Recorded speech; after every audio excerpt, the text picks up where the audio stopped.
Hey guys, it's Miss Delcambre. So today is the 21st of January, and here's a rundown of our day. So you'll need to make sure you have your journal, glue, your 11-3 notes, a pencil, and some pencil colors. You need to lead 5 different colors, okay? So here we go. So you need to make sure you have your notes. So kind of look like this. And go like this. 11.3. Zoom that out. So you have 2 pages, one that looks like this, one that looks like this, okay? So we're going to start with page 1. We're going to talk about different properties, the different properties of operations that we have.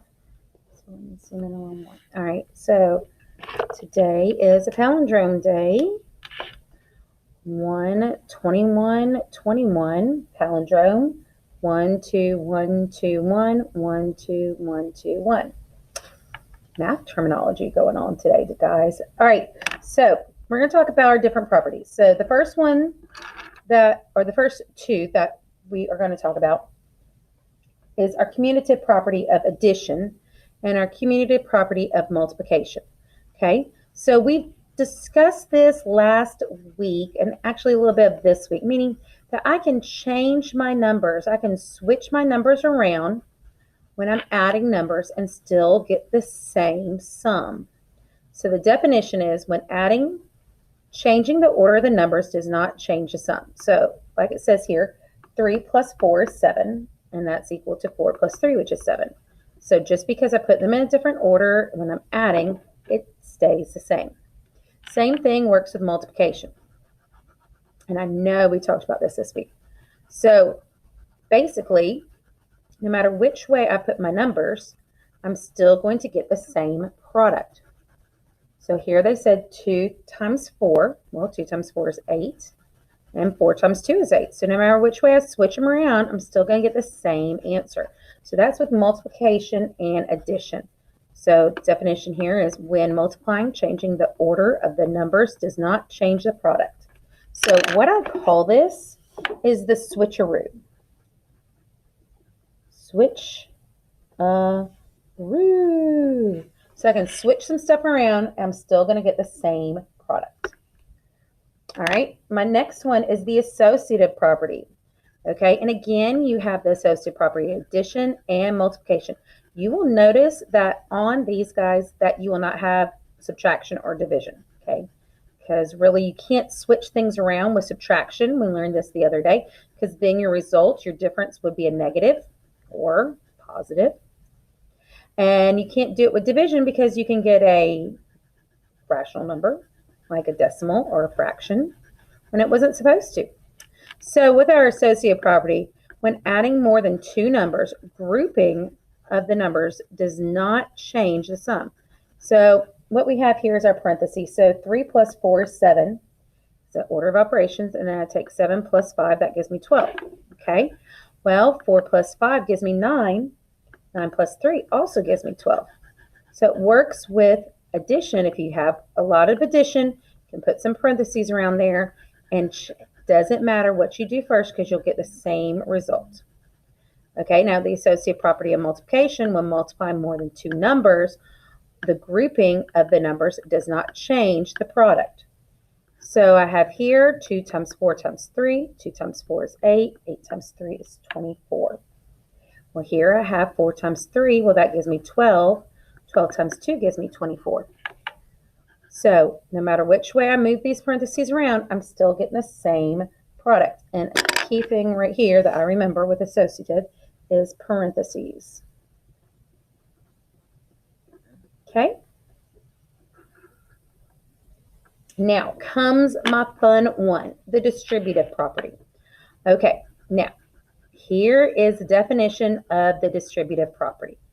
Multiplying a number by a sum or difference is the same as multiplying by each number in the sum or difference and then adding or subtracting. Okay, so that right there is a wordy definition. Okay, I've broken it down to kind of being simple. If you've ever gone out to eat, say at a Mexican restaurant, the waiter comes and he puts the chips down and he passes out salsa to everybody at the table now. So that is like the distributive property. He distributes to everyone at the table. If you're getting refills of drinks, he's refilling everybody at the table. So the distributive property is the same way. This number on the outside of the parentheses is being distributed to everything in the parentheses. Okay, so that 6 then is being times by 2. That 6 is being times by 4. So it's being times by everything in that parentheses. It's being shared. It's like the salsa. It goes to this one and it goes to that one. Okay, same way here with subtraction. So you have 5 minus 3. So in parentheses, so that 8 goes to that 5, and that 8 goes to that 3. So 8 times 5, and 8 times 3, and then that subtraction still will happen. So with the distributive property, I always like to think of it as kind of like at a restaurant, and the server's passing out the salsa to everybody at the table. So that number on the outside goes to everything in the parentheses. And yes, there's 2 here. There can be 3. There could be 4. There can be 5 numbers in the parentheses. But it distributes to everything. It does not discriminate to people in the parentheses. Everything in the parentheses gets that number. All right. Now, here's my next 2. I'm going to come over here, grab my pink. So we have our identity property of addition and our identity property of multiplication. So I think these are kind of one of the easy ones to recognize, because the identity property of addition means, hey, if I add any number by 0, that number stays the same. Adding any number by 0 keeps it the same. So here's the definition. Adding 0 to a number does not change its value. Okay, well, we already knew that because when you first start adding by zeros. Now, the identity property of multiplication.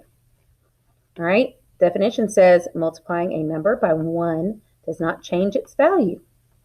Well, you learned that when you were multiplying any number by 1, starting off with multiplication, is that it would stay the same. 1 times 7 will always give me 7. It will always keep its identity. Therefore, it's the identity property. So with identity property, I always think of stays the same. Stays the same. Okay. And finally, we have the inverse property of addition. And we've already discussed this way back when we started talking about integers. So the inverse property of addition is the sum of a number and its opposite, or additive inverse, is 0. Okay, we learned this when we started adding integers. A number plus its opposite is 0. All right, that was our little saying that we had, and it has a title called the inverse property of addition, or additive inverse. Okay. All right, so let's look at some of these examples down here. So use the properties of operations to determine if the expressions are equivalent. All right, so we have 2 expressions here, and they're separated by a semicolon. So I have 6x equals 8 and 2 times 3x minus 5. Well, look, this one looks very similar to the distributive rule, where I need to distribute this throughout, that 2 to that 3 and that 2 to that 5. It goes to the numbers that are there. So 2 times 3, and these numbers are called coefficients. 2 times 3 gives me 6, so that would be 6x minus 2 times 5 gives me 10. So my expression is 6x minus 10. Is that the same as saying 6x minus 8? No. So I put equal sign in a line that they are not equal. They are not equivalent. And here I proved it by the distributive property. Okay, I'm just going to type distributive right there. Okay, now let's look at number 6. 2 minus 2 plus 5x, is that equal to 5x? Okay, so I had lots of students that go, oh, well, 2 minus 2 gives me 0, so that's 0 plus 5x. Is that the same as saying 5x? Well, yes, it is, because of the identity property of addition makes make those 2 equal. Also, you can think of it as the inverse property because you had a number and its opposite. So this actually can be 2 properties that we were using to solve this. All right. Now, we're going to go on to our next page here. And we have 3 vocabulary words that we're looking at. So we have the words terms, coefficients, and like terms. So terms are the parts of the expression that are separated by plus signs or minus signs. So basically, you're counting how many terms you have, how many pieces that are separated by addition and subtraction signs. So if I'm looking, I would include this 12 because this 12 is a term. This 3y squared, that whole thing is a term. This 4x would be considered a term. This 2y squared would be a term. And this 4 would be considered a term. So if I'm looking at this, I have 1, 2, 3, 4, 5 terms right there. 5 terms. All right, and let's look at our next one, coefficients. Coefficients are numbers that are multiplied by at least one variable. All right, so I always think of it as the number in front of the variable.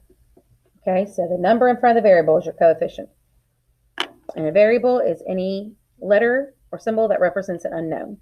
So if I look, 12, well, no, there's no variable attached to it. Well, 3 has y attached to it. So that's a coefficient. 4 has x attached to it. So 4 would be a coefficient. 2 has y squared attached to it. So that would be a coefficient. Okay, it's a number that's going to be in front of your variable, or that's being multiplied by the variable. And finally, we have like terms. And these are terms with the same variable raised to the same power. So think same and same, guys. Same and same. So if I'm looking here, this is where my pencil colors are coming in also. So I have 12. I'm going to box 12 in. Do I have any other single numbers? Nothing attached to it. Oh, I have this 4. So I'm going to box in this plus 4. Okay. All right. Then I'm going to go to my next term. I have plus a 3y squared. So I'm going to circle this one. Okay. Do I have any other y squared? Oh, yes, I do. I have a y squared right here, and I have a 2 attached to it. So I need to circle that 2y squared. And those are like terms. These 2 are the same, and these 2 are. They're both like terms. This one, there's no term that goes along with it, so I'm not going to color it in. Okay, so right down here on the bottom, we are going to combine some like terms. So again, get your pencil colors out. If you don't have a pencil color, do like boxes and squares or boxes and circles like I've done. All right, so here we go, number 8. So I have 8y minus 3y. Okay, so I have an 8y. I'm going to circle that. And then I have a minus 3y. So that's the same because it has a y. And I'm circling everything, excluding that operation in front of there. So I have 8y minus 3y. So I look at the coefficient. So 8 minus 3. 8 minus 3 gives me 5. So it would be 5y. Okay. All right, I'm going to move over here to number 10. So again, I'm going to start here. So I have 4a to the 5th power. All right, so that's one term. Circle that. Then I have minus 2a to the 5th power. They have the same variable. They have the same exponent. So I'm going to circle that. Okay, there's no other ones that go along with it. There's b. Okay, so I'm going to change to another color. So I have plus 4b. Okay, that's another term. Put a square around this one. And then, oh, look, I have another b right here. So I'm going to box that in as well. Okay, and this variable is actually 1b. Okay. So when I combine my like terms here, I have 4 minus 2. Well, that's going to give me 2a to the 5th power, because I'm just messing with these coefficients, not the variable or the exponent. And then I have 4b plus 1b. So 4 plus 1 gives me 5. So then I'm left with 5b. So with combining like terms, guys, you're going to start with several terms and you're going to get down to a smaller amount. So I started with 4 and I ended up with 2. All right, let's get number 11. So if I look, 8m, is there anything that goes with 8m? No, there's an n. I can't combine them because that's not an m. Okay, I have a plus 14.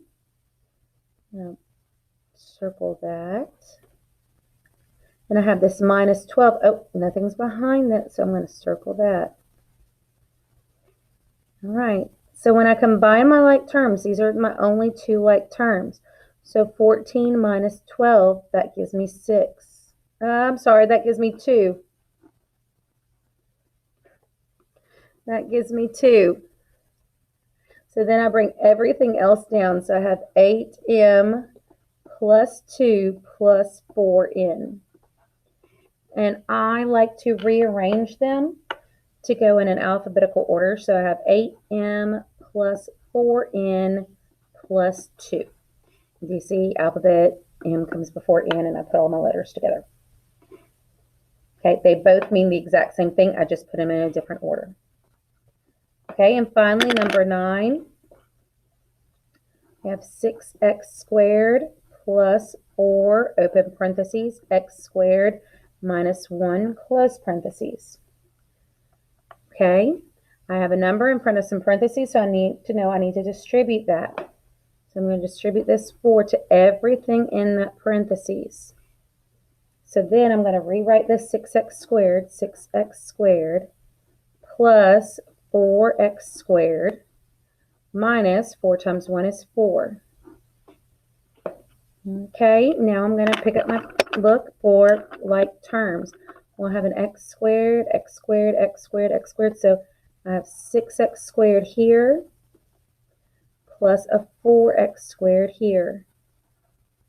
Okay, this minus 4, there's nothing to combine with that, so I'm going to just leave that be. So if I'm looking at the coefficients, I have 6 and then 4 I'm adding, so then I would get 10x squared minus 4. Minus 4. So when I combine them, I started with 1, 2, 3, 4 items up there.